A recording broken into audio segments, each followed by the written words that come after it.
good. I had the healthy kind in there. I know you do. But me and Charlie like the non-healthy. Oh. Okay. I don't know why. The others are really good. No, they are good. I know, but this one sounded good. I actually got it for me.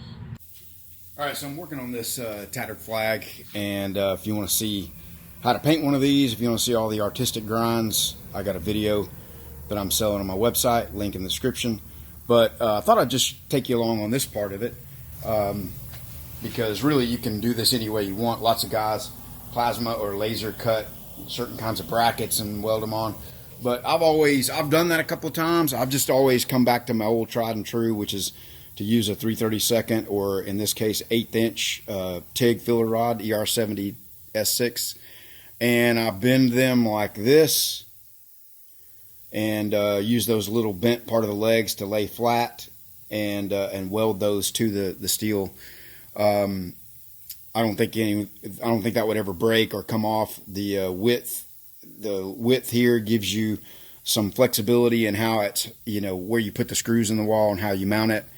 And there's lots of holes all in this, so if somebody decided to drill more holes or use some of the other holes to secure it in a different way, then they can certainly do that. But I've had one of these hanging in my shop for 3 years using this method, and it's been there. It's never had any issues. So we'll get the welder fired up here. We're going to use the HTP Invertig 221, and if you see, I've got cardboard underneath that, and that's because I've already done all the grinding on the front side. And if you notice right here, I've got a piece of aluminum under there to serve as a heat sink, to soak up the heat and maybe minimize the penetration through the front side. So let's get the welder fired up, and I'll show you, why this is kind of a fun thing to do. I don't do a lot of production TIG welding, and if you're not in the practice of TIG welding, you can easily get rusty. So this is a good way to get some practice and practice your skills welding a piece of 1/8 inch TIG rod to a piece of 16 gauge steel, and then lay a little tiny bead on there. So let me show you how I do that. Let me get you the best angle. This angle right here probably will work the best for that.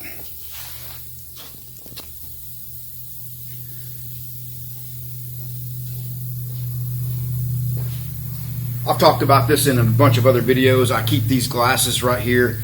These are +2.5 readers, and these are what I use for welding, and it lets me get in there close and see what's happening, and really see the puddle and have a chance to put down my best weld. All right, so I've got that on about 90 amps. We've got a pretty sharp tungsten in this, and I'm just getting the pedal situated here. So the first thing I want to do is just tack the end of this to the steel. I want to place that where it can't be seen from the back side, and we want to get it flat on there.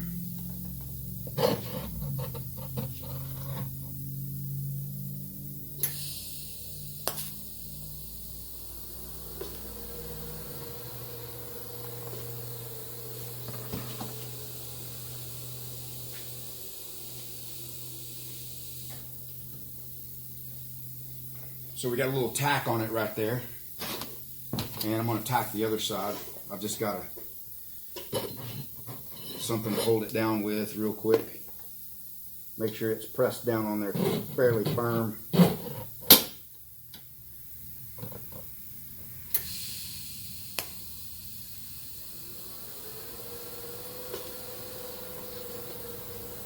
What I do on that is I just light up on the end of the light up on the end of the rod and sort of melt it into the metal, so you mostly direct all the heat to the rod.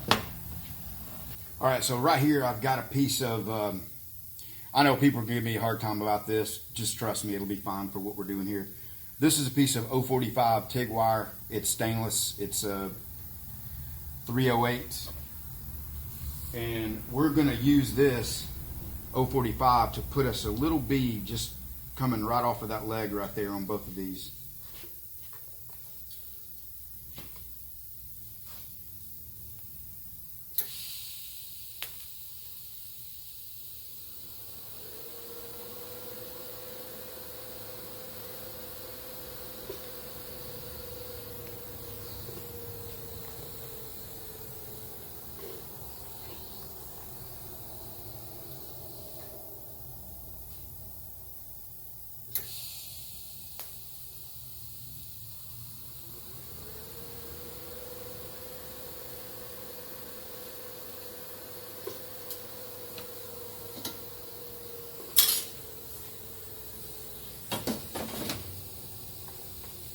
All right, let me show you that up close. Hopefully you can see that pretty good.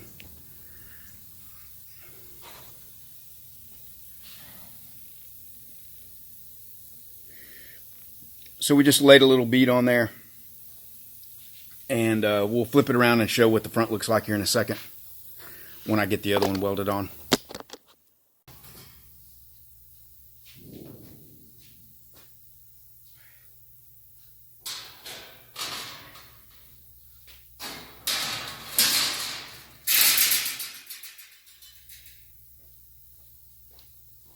All right, so what you'll notice here is you'll see some of the, the heat affected zone from the front side, but really there's not any, or very, very minimal penetration through the front, maybe just a tiny, tiny bit. But you know what, I would rather have, this one actually has a little bit of penetration through it, not a lot, just a tiny bit. I would rather have a little bit of witness of penetration through. And if you'll notice, I've got this disguised in a red stripe. So the top stripe's red, the second one is silver, and then that one will be red, and then that'll all, of course, be blue. I would rather disguise it in the color and have a little bit of it showing through than take a chance on having a weak weld that's not, that's not fully penetrated. So before we bend it and before we paint it, we'll just take the grinder with the same grit. And that's one of the nice things about going with this style grinding pattern. If you go with something a little more, let's say, uniform, it's harder to hide it after the fact.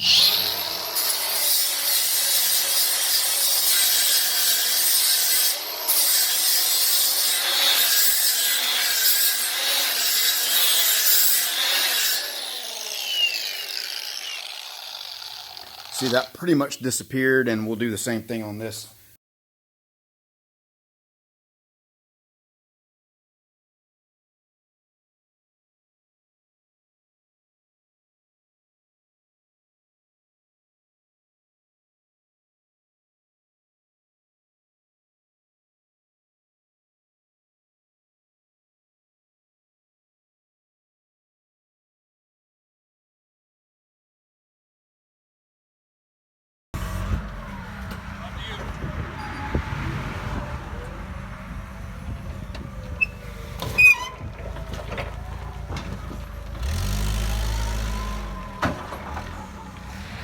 All right, guys, hopefully you'll be able to hear me good with the traffic here. And you saw the forklift coming off the truck. I ended up going ahead and getting one. And, this is a Yale 6,000 pound. It's a tri-stage with side shift and, of course, the tilt. And it's a liquid propane. It's got a Mazda motor in it, which... I don't really know anything about those, if they're good or not good, what the deal is. But you can see the tires are in pretty good shape. They're decent. I wouldn't say they're in great shape. The fronts, are a little worn, and I don't know if those are, I'm guessing those are solid tires. They kind of appear to be, or maybe they have air in them too. I don't really know. But the one thing, you'll see a bunch of ones advertised as pneumatic tires, but they're really like low to the ground. They don't have a lot of clearance, in the wheel wells, and a lot of times the back wheels are really small. So the one thing I liked about this one, I don't know if this is a quote all-terrain or just one that's got the off-road tires on it, but I like that it has you know, more clearance and the bigger tires in the back. So I've driven it around out here. You know, you can see it's pretty hard packed. Obviously in the low-lying areas it's not. I don't plan on driving through anything like that, but you know, it's kind of spring right now, and once summer gets here it'll be hard packed. And for what I'm gonna do with this, I think it'll be just fine. I don't have any experience driving a forklift. This is actually my first time ever owning one, driving one. And yeah, so all I had was some empty pallets, and I had this big limb here that I just lifted up. But so I think you know, I kind of got talked out of going with a battery one for a lot of different reasons. Diesel, not a good one, not a good option. Gas could have been okay. But I think the liquid propane, you know, its main drawback is, you know, you got to get that refilled, or what I'll likely do is just get an extra cylinder and always have one filled here. And then that way I can, you know, if I ever run out, it's not stranding me. I don't have to stop and go get it filled or whatever. So, anyway, the one thing I also like about this one is, and I'll tell you what I paid for. It's a 6,000 pound. It says it's got 1,000 hours on it. And you know, it doesn't appear to be like worn out. You know what I mean? If you look at the pedals, if you look at the seat, now these could have been replaced. You know, I don't know. All this is kind of new, shiny looking paint, so it may have a new seat on it. But again, the pedals and the foot area, you know, the steering wheel, I mean, nothing appears to be like where it's just been ran like a ragged dog every day. But what I like about it is it doesn't have a paint job. You know, it's got whatever paint job that it had on it. And they had it listed, again, 6,000 pound forklift for 7,000. And they said, you know, if you want a paint job on it, we'll do it for 500.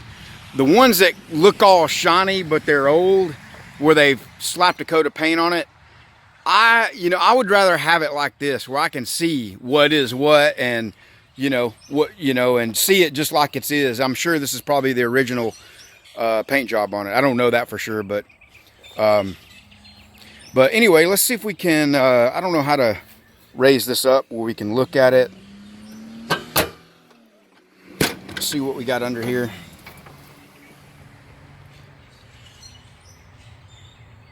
I mean, it looks pretty clean overall. You know, of course, they could have given this thing a power wash.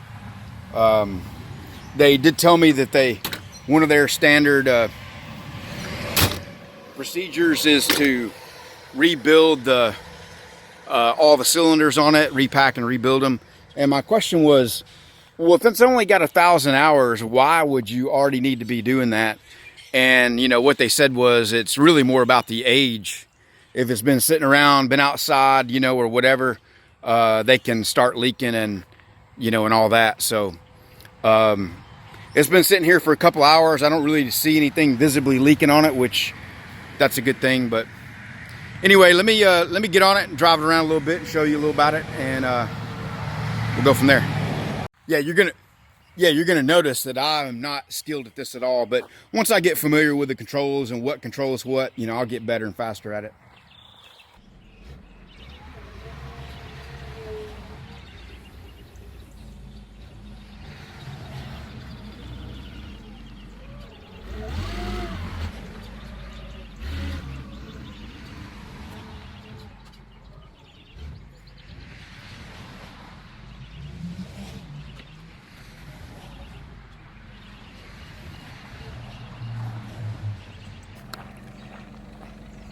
Kind of soft over in there, and so I don't want to get too close to it. But as you can see, I'm not really that skilled at the levers. I'm sure some people watching this going, man, you suck.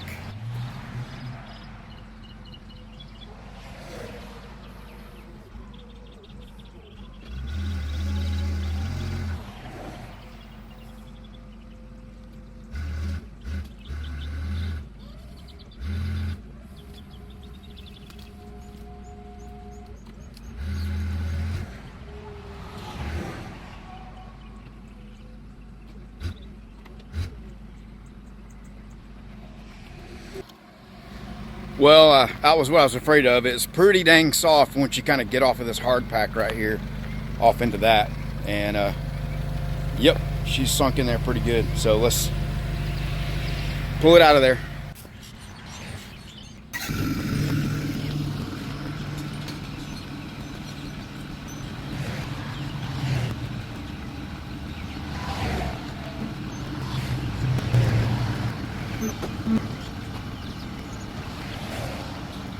All right, well, we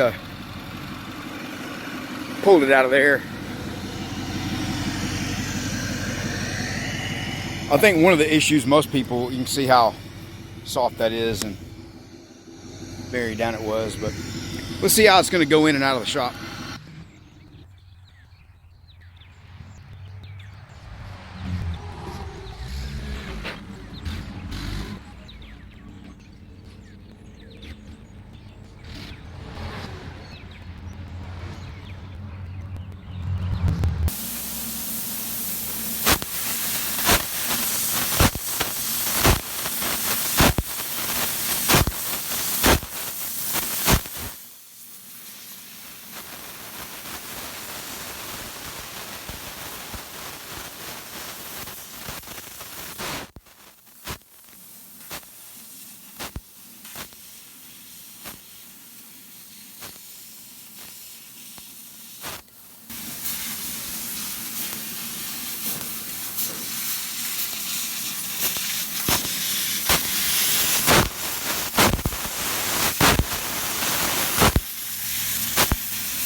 All right, guys, check this out. You might have seen some little clips of this project in some videos here and there. I've been working on this for Greg Porter for quite some time, trying to get this dialed in. This is going to be a fully finished product that needs to be finished and really nice front and back in its bare form, meaning, you know, no imperfections, no blemishes. And I was hoping we could get this right off of the laser, you know, but you really can't, you know, because when you take one of these sheets, like these stainless steel sheets right here that have the foil on them, and one, getting the foil off of it, you got to wrestle with it a good bit, you know, it doesn't really come off of there that easy. And two, when you lay the sheet on the laser and position it and moving it around, it's going to get scratches on the back of it. And there's just no way that I can see around, you know, that. And just handling it, you know, this has got this grained, you know, number 4 grained finish, which is really nice, by the way. But even just like handling it, and if you were to put, you know, your finger on it right there, you can see that oily smudge. And then if you were to go try to wipe that off with, you know, glass cleaner or something like that, the paper towel will put fine scratches in it. So, I mean, the bottom line is it needs a post-cut process done to it to finish it. So I started with something like this, where these are just barely, you know, held in place with a little micro joint in the corner. And if you look real close, you can see that. And I think that's acceptable enough, and it would be disguised enough where you wouldn't really notice it in the finished product. But my first attempt to run it through the belt sander resulted in this little beauty right here. For one, this is way too thin really to go through this, because to get that to sand, the sanding belt is actually almost touching the conveyor belt and may even be touching it to get it to go in low enough to actually, so it's just not a good setup for that. That's made for wood. It's made, you know, for thick things. It'll do okay on like 16 gauge, you know, which is like 60 thousandths or 1/16 of an inch. But this is half that. This is, you know, 30 thousandths thick, you know, a 32nd of an inch thick. It's just not a good solution any way you do it. So I was kind of left down to then to see if I could get my platen or the rest here adjusted up against the platen and allow maybe 20 thousandths gap there, where I could just take them by hand individually and run them, you know, run them across the belt sander there. And then when I got ready to start setting that up, this janky switch that I had rigged up on this this style switch here that it's been on there for about maybe what, 5 years now, something like that. And it had gotten to where it had stopped working consistently. I'd have to kind of jiggle with it, and I took it apart and looked at it, and sure enough, you can see this contact right here is like completely burned up on it. And I don't know what would have actually caused that, because this seems to be fairly sealed. It doesn't look like there's a lot of dust or anything in there. Maybe it just was never really making good contact from the factory. You can see the front ones there, look pretty nice, but the back ones like completely got worn out. So I'm not sure what's caused that. I mean, I use this thing all the time, and it has worked well for the most part, but I can't get that locally, so I got this and that style cover. So we'll get this bad boy wired in there. When I first got this, I had it wired that way with this style switch, just a toggle type switch, and I saw Retro Weld, who doesn't even make videos anymore. Come on, Retro Weld. Had this style, and I asked him where he got it, and he said Amazon. So I wanted that, style to make it look a little more industrial instead of like a home project. But the whole thing is janky. I mean, look at this. I mean, I just sort of rigged this up, cheaply. It wiggles around. Look at this, belt holder. You can tell I didn't really spend a lot of time on that. But I did all that back when I was in the garage, and this is kind of just, more of the kind of stuff I would do back then. Didn't have, lasers and plasmas and milling machines and all that back then. So let me get this set up and wired in, and we'll see what we got. The switch swapped out there, and it works good.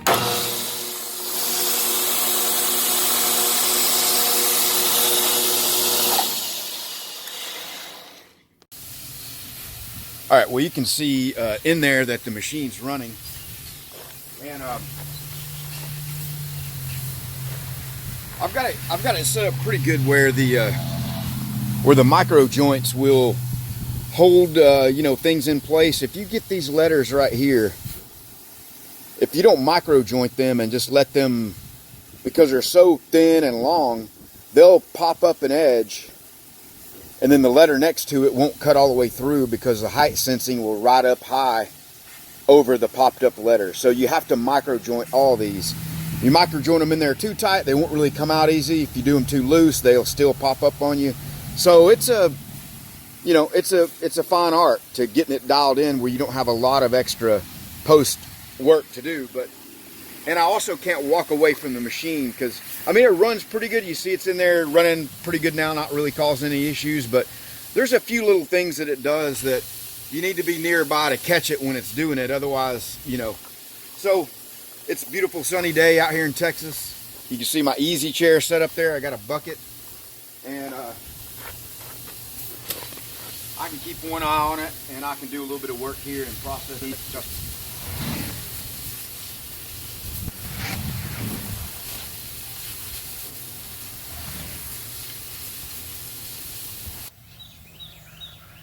You can see that I don't have a lot of clearance on that door. The one thing that I can see right off the bat is that I think the triple stage mast is a lot more beefy, and it's not exactly easy to see through. I know forklifts are supposed to be easier to see through than other, like a tractor or whatever, but I can't really see through it that good. So anyway, I think my best loading is going to be here from the front, and use my magnets right there to grab the sheets with, and it looks like I have plenty of height to get the sheet and get it over there. Obviously you can see I can get closer, but what I think we'll see. I can experiment with it a little bit, but what I'm thinking is that I'll use a piece of I-beam, which I've got some out here in the barn. Shouldn't need it to be that long. And the most I can put on that table right now anyway is a 3/8 sheet, which weighs, I think, around 320 or 350, somewhere in that range. But I got some heavy wall tubing I don't know if it's wide enough or not. I know you need to have, I got a pretty big piece right there. I could make the, you know, the whatever you call it, something for the forks to go in. And then you can see I got a couple of different size I-beams right there. That I can make an extension, you know, that's going to go out. Yeah, so that's what I'm thinking is, and then mount the magnets on that. And that'll give me my best opportunity, best chance to, sorry about the shaky cam, guys, walking with the camera. That'll give me my best chance to load it, you know, without a lot of hassle. I mean, I could back in here. I think I'm going to have the same problem, though. I could back in here this way, back in around, and then push the sheet in from the side. But because of the tube cutter, you know, I don't have a lot of room there. I mean, I could move this whole setup long ways, which is kind of what I was thinking, but I really like all this extra space I have to work around it and all that. So if I have that I-beam, you know, on the connected to the tubes, and I can slide up in there. Again, I know it's going to be cantilevered a good ways out, but the good thing is that you know, I'm not putting a lot of weight on it. You know, 300 pounds. It should handle that with no problem at all. Cantilevered, you know, out a good ways. So we'll see. We'll see how it works out. The other thing I can see right here is it when I stopped going slow, it really sank down. There's some pretty heavy gravel right in that area. So I don't think that's going to hold up, you know, very well over time. So I probably need to take a piece of, you know, maybe some flat bar or something. I know some people have angle iron protecting that lip edge. I don't know if I need that. Maybe just a piece of flat bar, 3/8 inch or something like that, 3/8 by 12, to keep from digging all that out and keep from busting up against that edge and wearing that edge out. You can see that edge is like perfect. You can tell nothing ever really drives in here. That door stays down most of the time and all that. I was going to show you this real quick. When you see this thing cut out, its outside profile of this shape, it does a lot of zigzagging back and forth as it makes its way around. And if you listen to it, hear it sort of like, sounds like something's loose in there. It's like, oh Lord. You know, my first thought is it's got a real tight tolerance on the gear rack, where it's from the factory very snug. There's no backlash in it at all. But anyway, over the last few days, I had this pop off, which those, you see the one that's missing up there. So I just need to pop that back in. But I've also had a couple of different screws just randomly laying on the sheet. Well, let me see if I can get it around there real quick while I was doing it on this one. But if you look in the back of it there, you see the solenoids.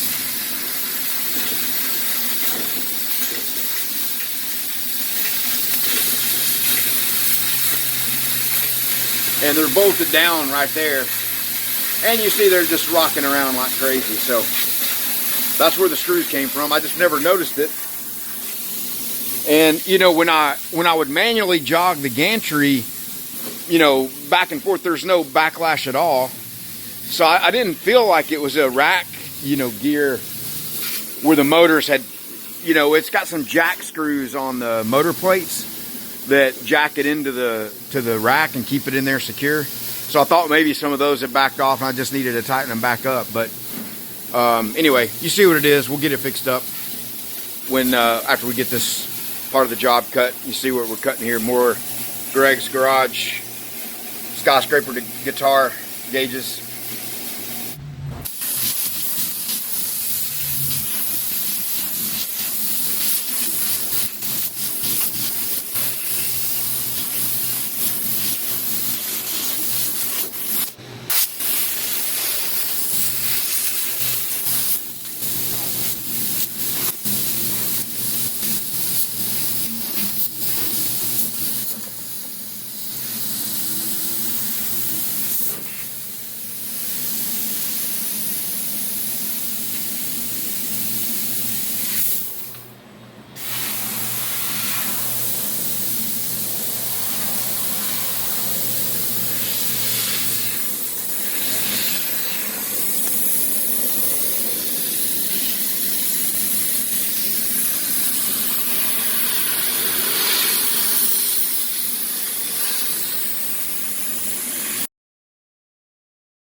All right, just saw a aluminum job finished up there. 90 thousandths aluminum for one of my fellow plasma cutter guys that's making a sign and wanted some parts of it to be laser cut. And then here is some 16 gauge cold rolled that is, I'm not exactly sure what it is, but you'll notice that I had to pause the machine a few times because there were some pretty large dropouts that were wanting to flip up, and those will cause you difficulty if you don't get them out of the way. I should have micro jointed those so they would stay intact and not do that. But this is for Brooks Lopez. I've mentioned him on my channel before. He's been a longtime friend, fabricator, and he's got a YouTube channel, DIY_TX, I think it is, something like that. But here you see, just continue to have to pause the machine to get those cut. But eventually we got those big, you know, those, where the sheet is and how those are oriented, you know, has something to do with it. If they are running a long ways across the slats, they'll kind of lay in place. But you hear the nitrogen. We're cutting with about 220 psi of nitrogen there, and you can see those quick acceleration and rapids as the machine's moving back and forth. But yeah.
Alright guys, one of the things I did before I started this job was used a little Loctite on all 4 bolts that hold in that the regulators in the back there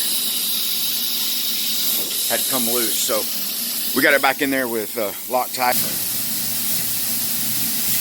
So we got it back in there with some Loctite, and she's cutting really good now.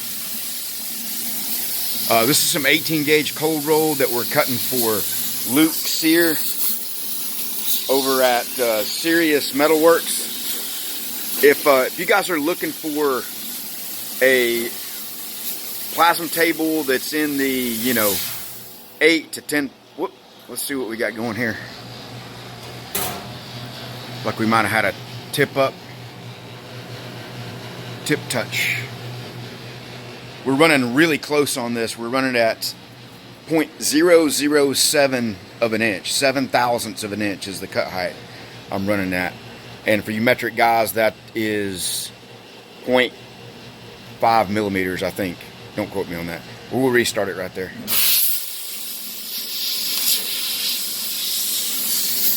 So we're running 200 psi of nitrogen, still running out of our low pressure, relatively speaking, dewar.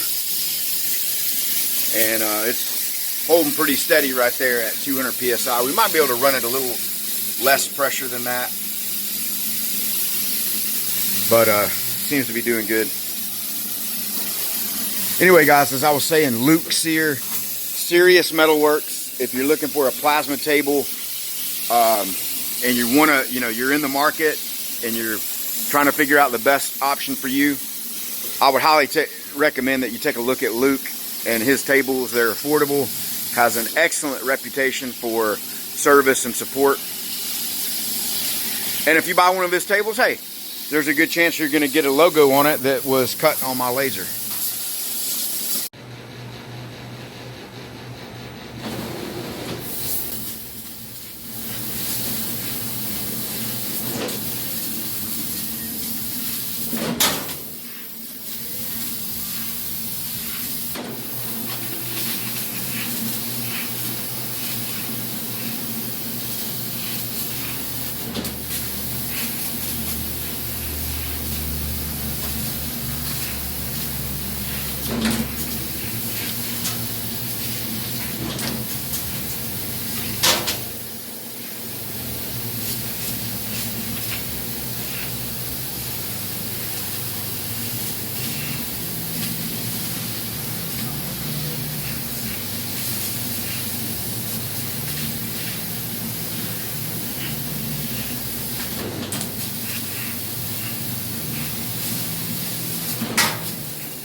All right, guys, this is what we got going on right now. More of the Greg's Garage skyscraper guitars work. So outside, like it probably is in many parts of the country right now, it's just raining and raining and raining every day. Fortunately, not too bad, but this is kind of an interesting update I'll show you guys. If you see all my downspouts on the building, they go into a drain pipe that's on a gravity feed just below the surface. So there was a trench dug all the way around in an attempt to keep water away from this building, because the whole town that I live in has issues with this. So those go, and they go right over here to, this was dug actually before the paint booth was added. But there's a pretty deep hole that was dug right here and then filled with gravel, and those pipes come and feed that. So anytime we get a lot of rain, this whole area collects water because it's all, you know, it all runs here. Now this empties out pretty quick. You know, once the rain stops and there's a little bit of time, a day or two, this will all be gone, and it, you know, drains into the hole. You can see the gravel all in this area. Like I said, a deep hole there full of gravel so that it can wick its way, you know, down. And this was an area that, you know, was already sort of low lying, and you know, my shop is higher than this area, so it made sense to put it here. You can see that the paint booth has plenty of room there. It's never even approached getting into the paint booth, even in flash floods and storms. But see my liquid nitrogen running there with a machine running in there. We're got that going. But so one of the things I got to do here in the next day or two, you saw a little bit of footage of this earlier in the video. Here is our finished up flag, and it just really turned out beautiful. The surface finish on it, you know, is just, you see that, and there's really minimal trash, minimal, you almost see nothing in it. I mean, there's a speck or two here and there. You see one right there. Here's one in the red right there. I mean, you'll see a little bit here and there in it, but, you know, really happy. You know, anytime you're painting something as big as this is, you know, it's pretty close to the size of a hood of a car. You're going to have a few, you know, you're going to have a few little specks in it here and there, but this customer should be really pleased with it. So we got to get a pallet going for that and get that shipped out, hopefully Monday or Tuesday, and also get Greg's stuff shipped out as well. So, but you know, like I said, it's just been raining and grass growing. You know, can't mow, can't do any more work with the trees. You know, those big ones that I pointed out before that are back there that need to come down because they're tall enough to do some damage to the shop if they were to come down in a storm or whatever. So you can see the machine stopped, and it I'm cutting out these, I'm using a couple of little sections of the sheet that the auto nesting didn't fill in for me. So let me restart that. I want to go ahead and move this here, say follow right there, and we'll scoot this over, come back a little bit, and let's see if it will. It should cut it right there, but we're going to raise up the Z a little bit and then frame it out. Yeah, it's barely fitting it in. So let's get it fired back up and cut that. Well, let me frame it one more time just to make sure. Yep, I mean it's in there.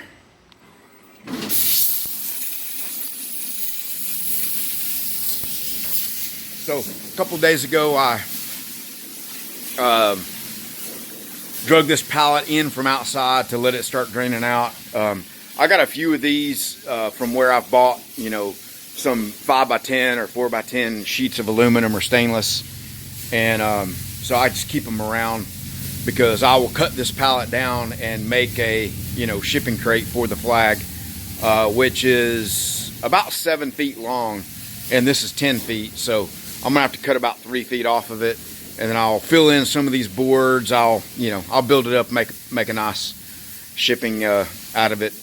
You can see some of my materials here. Got some stainless, just like what's cut in there, and I got to load another one of those on. Some aluminum, some 090 and 063 sheets, and of course my cold rolled 16 gauge.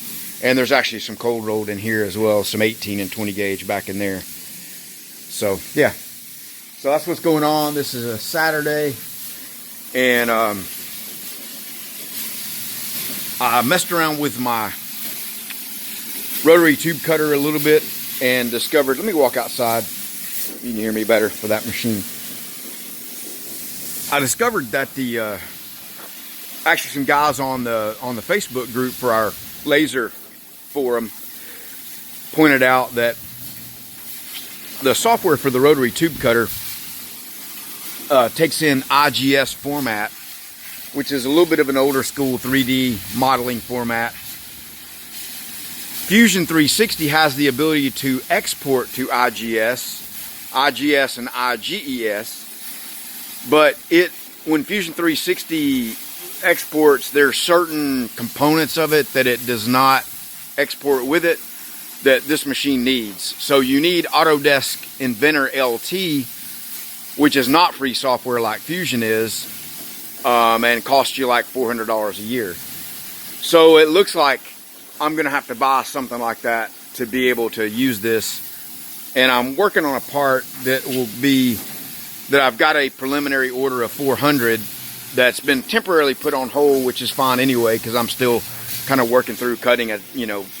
I've got it designed and modeled in Fusion, and it'll be easy to get it converted over into Autodesk Inventor. And my buddy Kevin Ellingston from Mechanical Advantage, instructor for Autodesk products, does instruction for Fusion 360 and for all the Autodesk products, I think, or a lot of them anyway. He is right now offered to convert those for me, and we did a little remote training session a couple of days ago, and he showed me a couple things that were helpful in getting the part designed. And so he's got obviously Inventor, and so he's going to convert the parts for me for now. But when I start, hopefully I'll get more orders for them, and I'd be able to justify it, you know, spending the money on that. But yep, so that's what we got going on here.